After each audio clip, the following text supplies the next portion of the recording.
Mga boss, may napanood ako, sabi ni Sir pag hindi niya si Rene, sinabi daw niyang pangalan kung sino yung gumawa.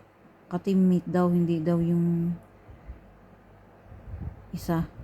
Yung hindi ganun yung pagkasabi niya, saktong sinabi ko. Basta malamang papanood niya yan. Basta naiyak siya kasi narinig niya yung pangalan pero hindi niya maalala kung sino.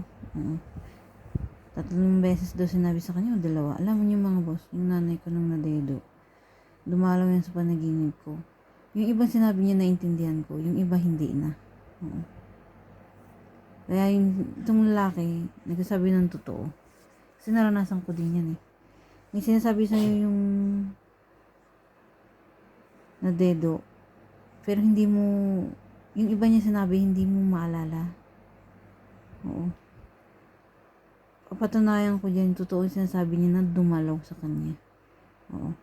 Kasi ganun din yung nangyari sa mama ko. Tapos nalaman ko, sabi ko, umiyak na ako noon kasi sabi ko, dedo na si mama no.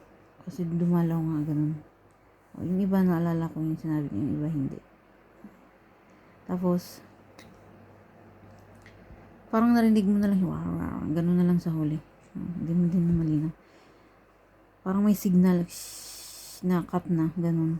Hindi mo maano, hindi mo maintindihan yung iba sinabi. Tapos,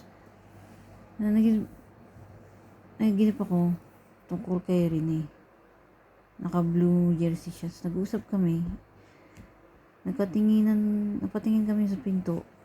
Yung dati ko kinikwento sa inyo, may kumakatok. Doon na naman, yung mumo. Halos mo sa akin yung pinto. Bang, bang, bang, bang. Gusto yun, nagising ako. Katulad nung dati, unti-unti, hindi na naman kami nakakatulog. Madalas diretso yan, 2 days. Yun lang mga boss, please support my audience.